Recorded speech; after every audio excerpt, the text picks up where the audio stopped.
વંદે માતરમ. જય હિન્દ સાથીઓ. 9 તારીખે ઓગસ્ટ ક્રાંતિ દિવસે સવારે 9 વાગે મોરબીથી ગુજરાત ન્યાય યાત્રા શરૂ થવા જઈ રહી છે.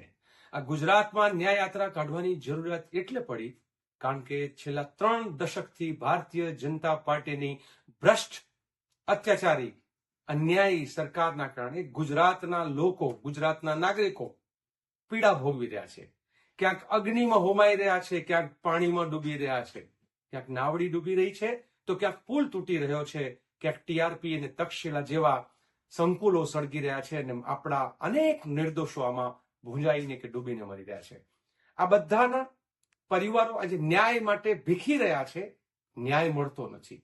બીજી બાજુ ગુજરાતની ભાજપા સરકાર અનેક રીતે ભાઈ ભૂખ અને ભ્રષ્ટાચાર જાણે ભાજપાનો શિષ્ટાચાર હોય એ રીતે વર્તી રહી છે. એક સરકારી સિનિયર અધિકારીઓ અને ભારતીય જનતા પાર્ટીના પદાધિકારીઓ, ખાસ કરીને મેયર, ડેપ્યુટી મેયર, સ્ટેન્ડિંગ કમિટીના ચેરમેન, ધારાસભ્યો અને સંસદ સભ્યો આ બધા જ ભ્રષ્ટાચારમાં એવી રીતે ઇન્વોલ્વ છે, અંદર સામેલ છે કે ન્યાયની પ્રક્રિયામાં બાધા બની રહ્યા છે.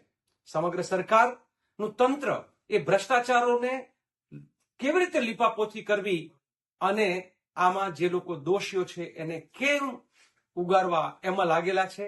માટે વર્ષોથી ન્યાય માટે ઝંખી રહેલા ગુજરાતના પીડિત પરિવારોને સાથે સંઘર્ષ કરવા, લડવા, ન્યાય અપાવવા આવો આપ સૌ જોડાઓ અને ગુજરાત ન્યાય યાત્રામાં મોરબી, રાજકોટ, ચોટીલા, સુરેન્દ્રનગર, વિરમગામ થઈ અને અમદાવાદ ગાંધી આશ્રમ થઈને છેલ્લે ગાંધીનગર પહોંચીએ અને ગુજરાતની આ બહેરી અને મૂંગી સરકાર જે છે એને કહીએ કે ગુજરાતની જનતા ન્યાય માંગી રહી છે.